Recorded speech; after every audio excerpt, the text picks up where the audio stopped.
Hello and welcome to my channel. I am Zodiac Bandit, and today we're going to be recapping episode 62 of Campaign 3 of Critical Role.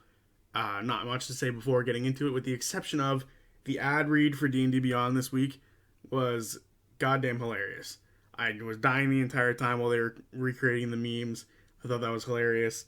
I really enjoyed that. So just wanted to put that out there before we get started on this. Normally I don't talk about the ad reads. I normally let them be what they are.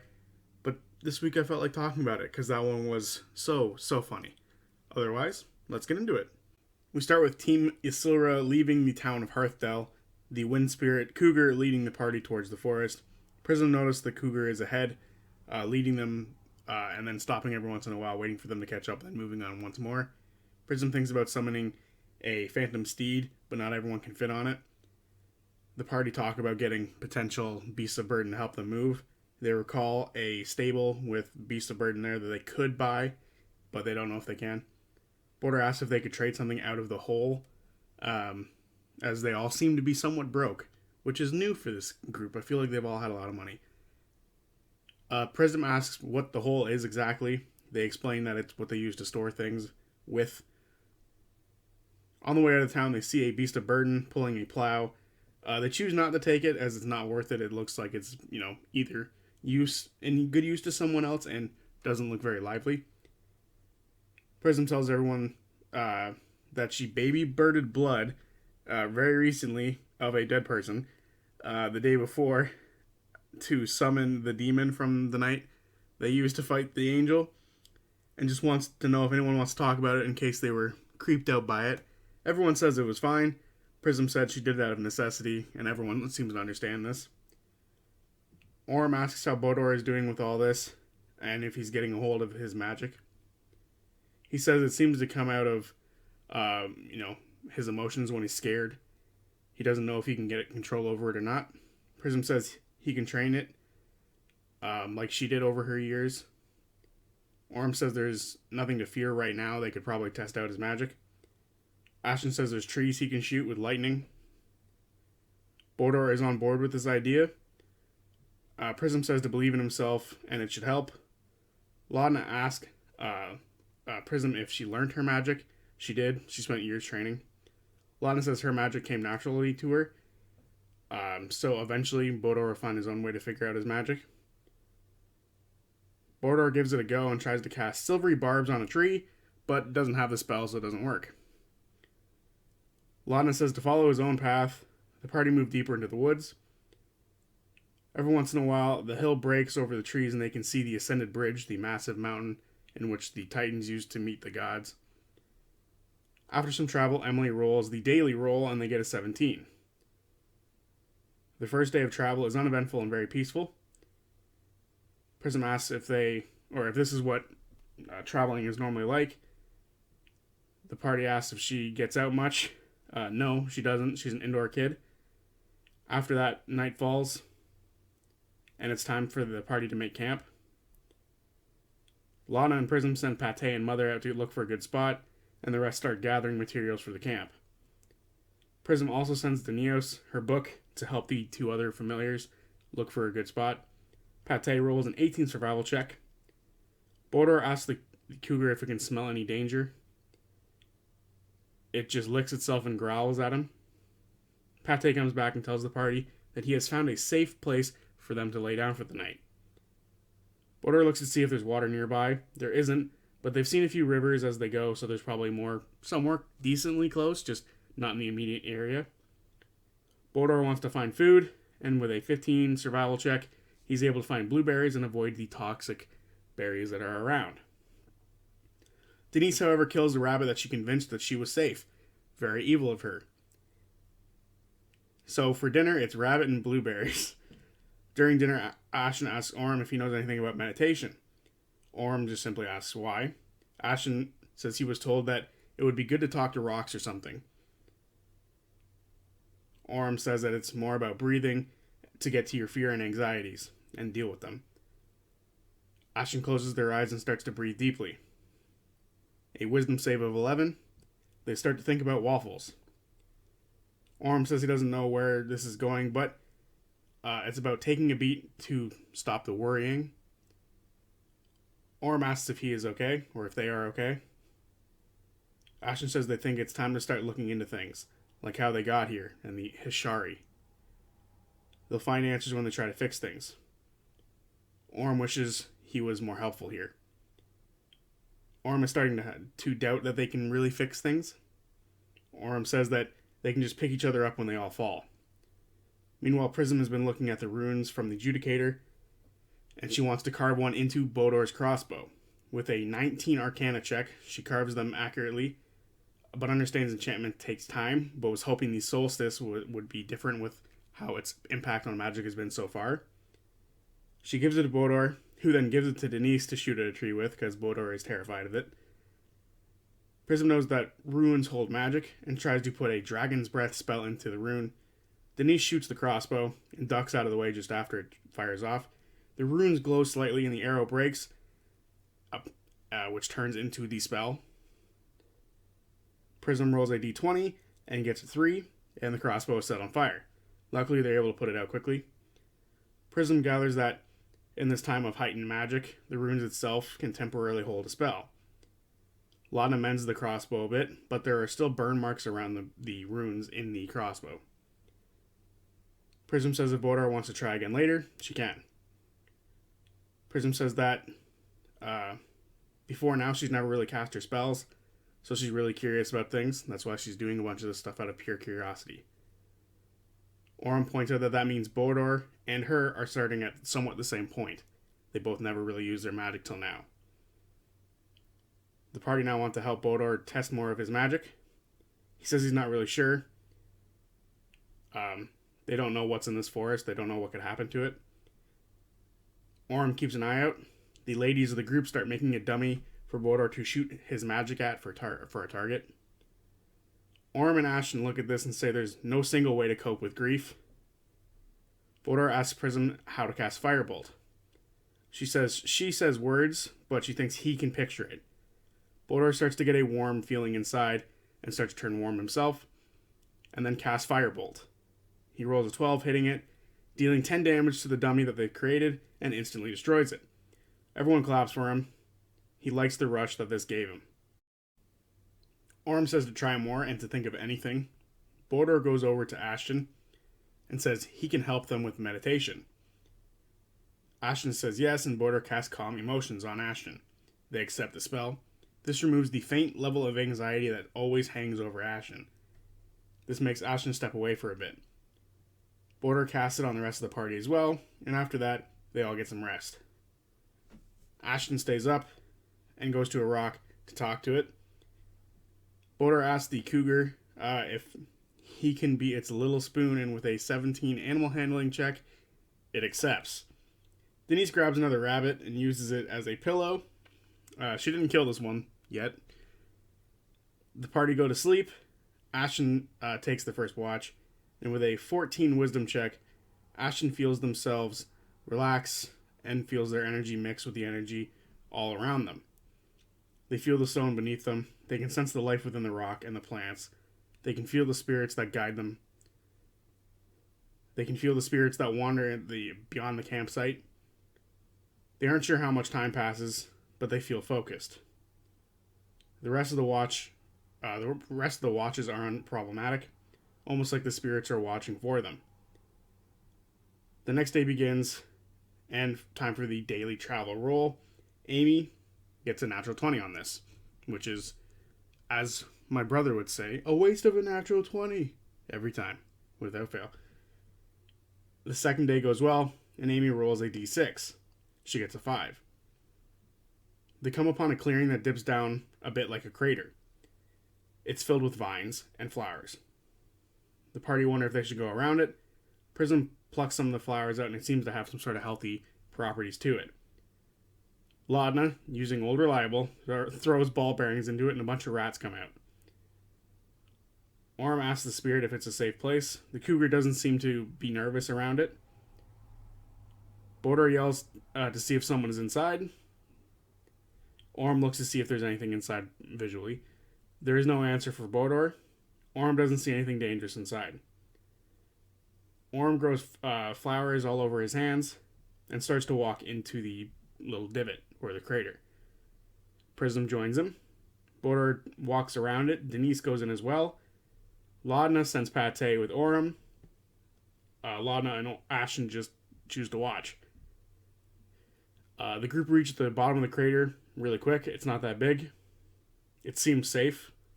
Laudna has an idea that might wreck the flowers a bit. Bodor says maybe to burn it, but Ashton and Laudna choose to try to pull some of them back. After pulling it back, they see a half a skeleton encased in some stone. Laudna then says screw it and casts Wither and Bloom, killing all the vines and flowers instantly. They can now see the full skeleton embedded in a massive stone here. It's hard to tell how it merged with the stone. Ashton uses their stone merging ability to move through the stone and feels there is indeed more skeleton inside the stone. With Denise's help, carving the skeleton free, they're able to move the head free from it, but the chest seems to collapse a bit. Prism casts Identify on the skull. The skull belongs to a Githsharnai. I believe I said that right. Githzerai? It's Githzerai. Gosh, gotta say these things right. From the Astral Sea, I think. Prism thinks the stone is like a prison.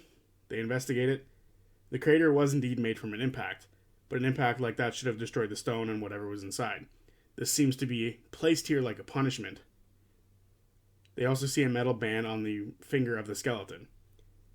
They get it off its finger. They look it over, and Denise doesn't know what material it is. She's a dwarf. She has an affinity for material, so she looked it over. Denios doesn't know what it is either. Prism then asks Denios what Denios did before he was a book, and as he starts to say it, Prism cuts him off and says that she actually needs to look at the ring. She casts Identify on the ring. It is a volcanic flesh ring, or a ring of volcanic flesh. They get a +1 to their AC, can reduce fire damage with one of the charges being expended. There's 3 charges, and you can expel a charge to deal damage back when hit. Ashton takes the ring, seems to be a natural fit. They also take some of the stone from the meteor, seemingly. Prism wonders if it came from where the gods came from, and if it's connected to Ruidus somehow. Ashton thinks it's been here for a while, so it probably doesn't have a connection to Ruidus. Prism looks over how long it's been here. She looks around and gathers that it's probably been here for possibly hundreds of years. Prism says there's similarities with the stone imprisonment and Ruidus' imprisonment. The party then set out once more and look for a place to camp. Pate set out again. Prism apologizes to Denios for what she did to him earlier, cutting him off and pissing him off. He says he's not upset and says he's honestly happy that she's showing a bit more sass, and says that she needs to be more confident and take what she needs when she needs it. Orym asks if he can read Denios. Denios says no, so Orym pokes him. Ashton goes for a smoke and then offers it to the others. Prism takes it. The smoke doesn't dissipate, and it shows an image of a young Prism meeting a mage and making herself indispensable to them. Enough to when the mage leaves, the mage takes her from the Shadow Realm. The pipe that they use seems to be some sort of magical pipe that shows the greatest moment of their life or their most heroic actions. She says that's the best thing that she's done. She then says that the second one would be the first time she casts a spell with the party. Prism says that this is her best moment because people don't really leave the Shadow Realm, so she was able to escape. She wonders what her mother thinks, as she just left a letter to her to tell her that she was leaving. She wonders if she's made her mother proud. Laudna then speaks to her in Undercommon. Prism likes this and asks how she knows it. Laudna says that she just knew it one day. Bodor asks for no reason, because he doesn't understand their conversation, if Laudna has eaten someone. Laudna says kinda. She kinda ate the soul of a necromancer. Laudna says that she thought her adventures would eventually take her to the Shadow Realm, and is willing to go there once this is all over. Bodor asks if they can just freely go there. Prism says it's not in her wheelhouse quite yet. Prism wants to go back and tell her mother leaving was worth it. Bodor says it has been worth it, and I'm sure she's happy you're gone. He meant well when he said that. It didn't come out well, but he meant well. Prism is tearing up and then walks away for a bit. The first watch is Orm, and with a 26 perception, the first watch is uneventful. During his watch, he sees things move in the forest around them, but he eventually sees unknown eyes from a creature, but finds weird comfort in it. He sees wisps mingling with the smoke from the fire. He feels an unnatural comfort from this. He wakes Prism and shows her the wisps. God, that is a terrible word. She rolls an Arcana check for 26, because people gotta be good at what they do. She gathers they're likely the local spirits of the woods, sharing the space here. They seem to have grown more comfortable with the party. Orm asks if they are a problem. Prism says that's quite the opposite, actually.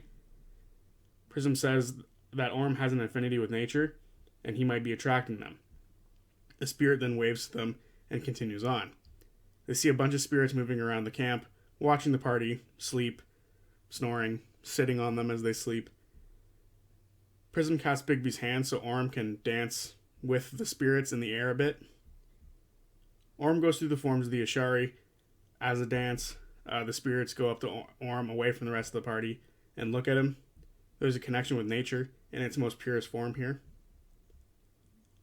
Orm thinks that in the most terrible time they can still find moments of beauty and has to appreciate it.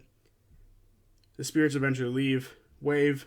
Some do stay to keep watch. The next morning, Bordor rolls the daily roll and gets a 16, with the cougar guiding them through another warm, mostly uneventful day. Outside the forest this time, they are now in the open rolling hills. The ascended bridge getting closer, meaning they are getting closer to their destination. Ashen apologizes for the smoke display that he sort of sprung on Prism. They just wanted to give her something to brag about. Prism says it's okay, it did turn into a small brag. Ashen says she deserves it. They've been doing this a long time, and they understand when people need to show off. Prism asks how long Ashen's been doing this. Ashen says 8 years. Prism asks if it's fun. Ashen says yes, the bad days are bad, but the good days are very good. Prism asks if anyone wants to scry. They can try, right now anyway. Bordor has a question for Laudna first. He asks about Laudna's connection with Imogen, as they saw some sort of deep connection between the two through the scrying back in Hearthdale. She explains she's known Imogen the longest of all of her friends, and that she saved her.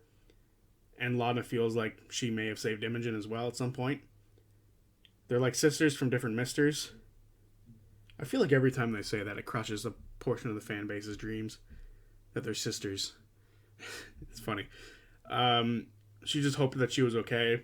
She probably felt different effects from the solstice, or felt the effects more from the Ruidus issue, as she is Ruidus born. She explains what that is to the others, with the exception of Prism, who already knew kind of what that was. She already knew that those born under a flare of the red moon are meant for horrible things. Bordor asks if she was born evil. Laudna says no. Prism thinks it's more about how people act around them, is that what pushes them to become evil. Bordor asks if their friends are more powerful than them. The party say, yeah, in a weird way, which, if I really had to think about it, which of the two teams would win, it would probably be Team Wildmount right now. So, yeah, good point. Laudna says Imogen was worried she'd get wrapped up in the Ruidus cult. Orm says it's probably going to be best the guests split off from them once they meet back up with the rest of the Hells. It'll likely be dangerous, as they're going to continue their work and trying to stop lewdness. Bordor says he just wants to get home. Denise says she just wants to find Dariax. Prism says she wants to help, but in her own kobold soul way. Denise wonders if Dariax is in Taldore. Prism asks if she wants to scry. Denise says Bordor should scry first on his brother. He gives Prism a sling that was in his home that they all used to protect it. Slingshot. I should point that out. Slingshot. And hopes that that'll help. Prism was given a mirror by Aberdina to use as a focus for the spell. Bordor is very worried about his brother and the possibility of him being dead. Prism closes her eyes and casts a spell. The mirror begins to ripple. Prism feels her consciousness thrust out. She is near a cabin, and it is covered in dark shade. It seems to be empty. Bodor can see it in the mirror. That is their home. They look to see if there's anyone inside, but there doesn't appear to be.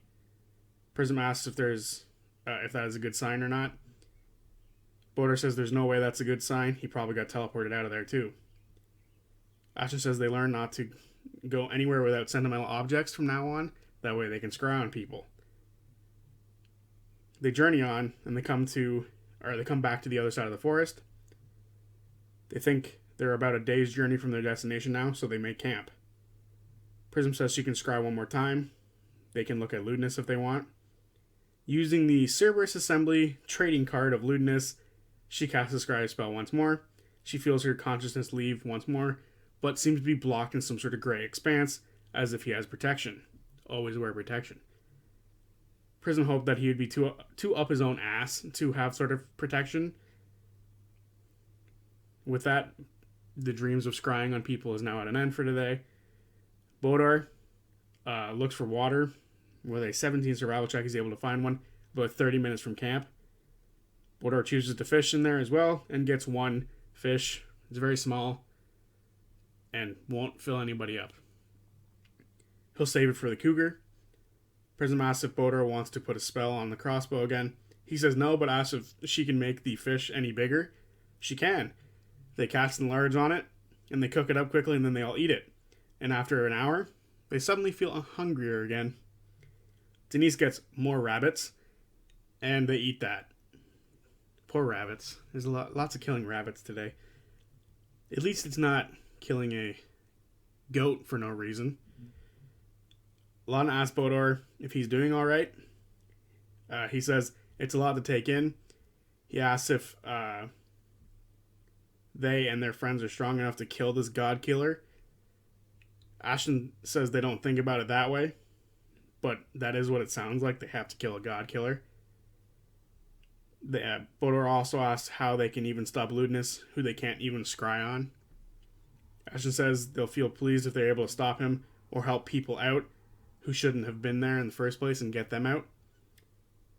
Bodor asks how many people they killed from lewdness's group. Orm says a good amount. Ashton says the skyship did a lot of work. Lana says dozens, which I think might be an understatement, honestly. Lana asks if that makes Bodor think any less of them. No, he just hopes that they took out enough. Denise asks who they are trying to help. Orm says he doesn't really know what they're trying to do or what they're even talking about right now. Bodor asks if they're trying to stop the gods from dying or just stop lewdness and his followers from following him. Prism says if he's a cult leader, it makes him sound like he's a big liar. Orm says lewdness is centuries old and he checkmated the party really easily. Denise says if he's been doing this for centuries, how do they know he's any closer to his goal? Asha says they think they want to stop him, but they don't want lewdness around during a power vacuum. And that maybe helping the gods isn't worth trying to do anything with. It's just more so worth trying to stop lewdness. Bodor asks if they, just tried to leave this and just get their friends and go. Lana says they've thought about it. Prism says change can be good. Denise says the gods haven't done anything for her.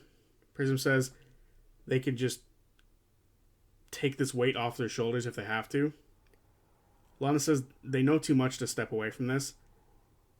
They could try to control a small sphere that they're currently in, but they know way too much just to walk away. Ashton agrees. Bodor asks how many of them have to die, or how many more people have to die. He doesn't want to go with them because he might die, but he's here because if they don't do anything, he might die anyway. Orm says we got to get back to their friends and family first.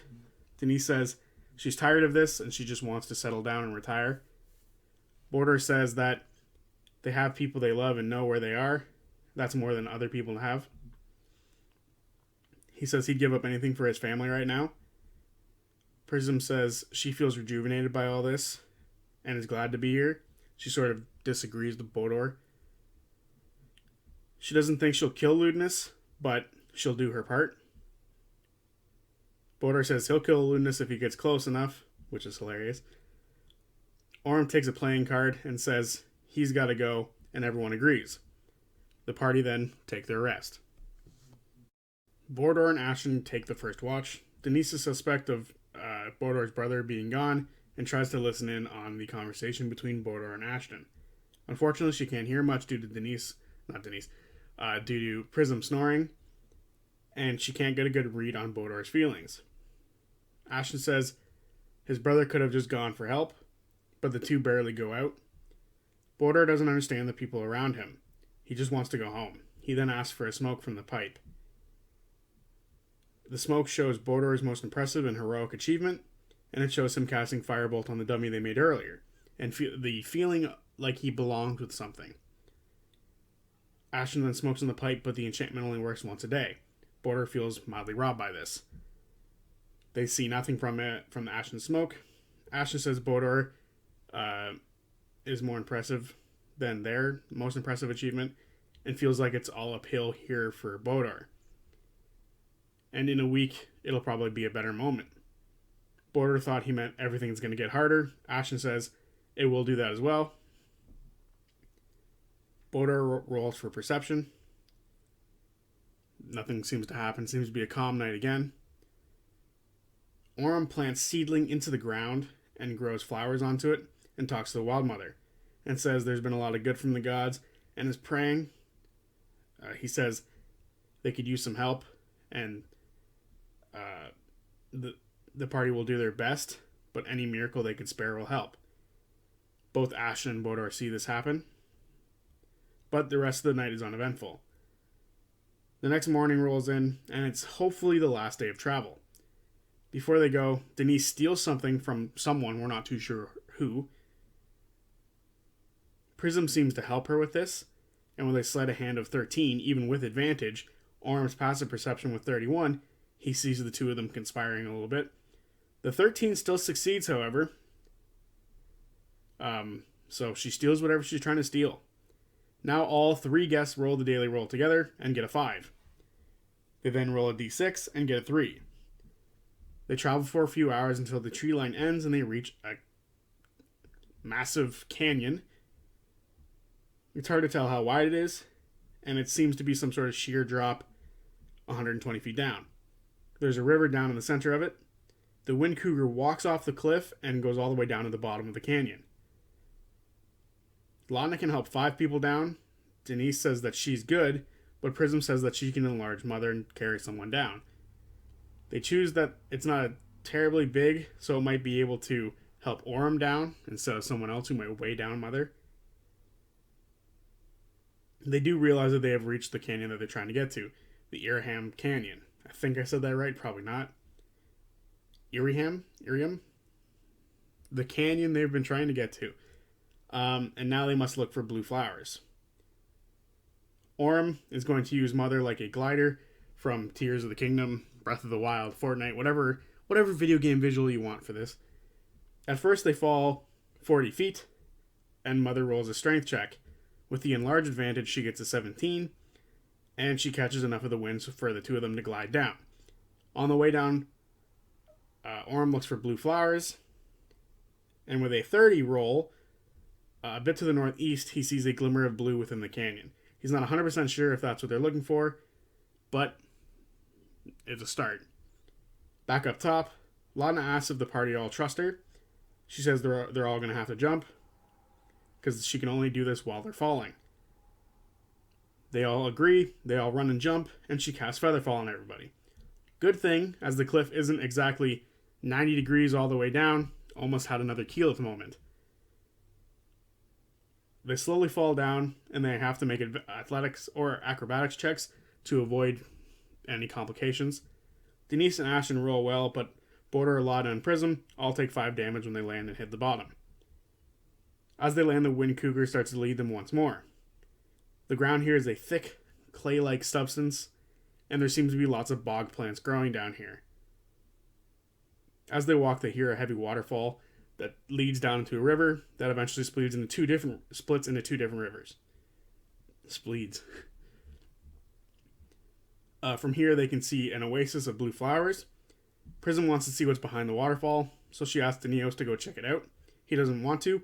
She throws him behind the waterfall anyway. Eventually, he comes back mildly pissed because he's all wet, and there was nothing back there. They're about 5 minutes from the oasis. Border calls out for her Vestal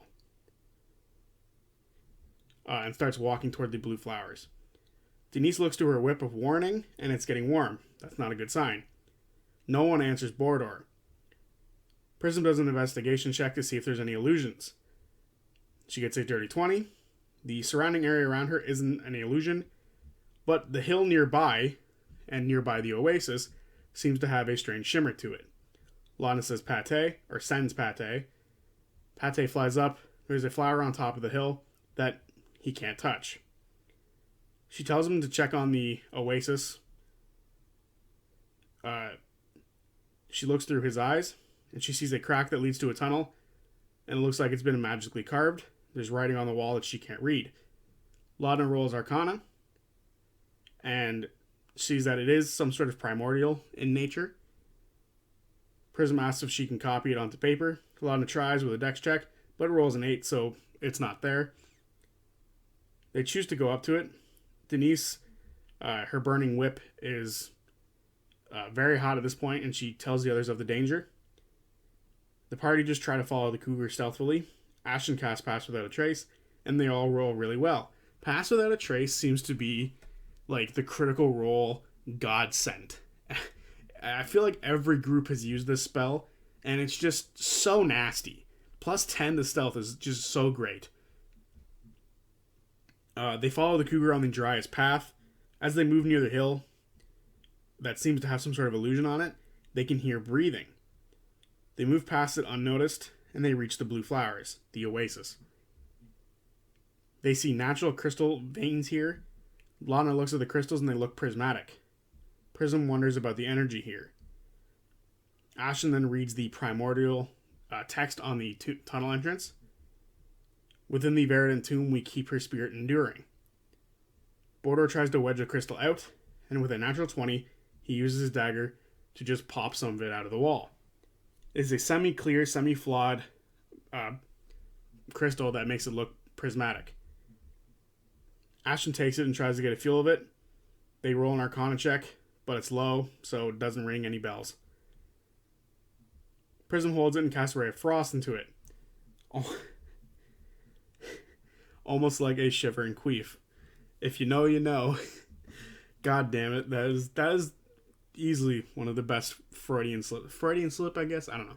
That is easily one of the best verbal diarrhea moments ever from Critical Role. If you know, you know. She concentrates the spell into the crystal. The spell then refracts out 9 different small rays of frost. Everyone makes dexterity saving throws. They all succeed. These rays aren't as strong as an initial one, but it seems to scatter out in different directions in 9 different ways. They wonder if bigger crystals would make the rays stronger or would make more of them. The cougar walks into the tunnel, turns back, and then bows its head and disappears into the wind, having completed its task of guiding them to the destination.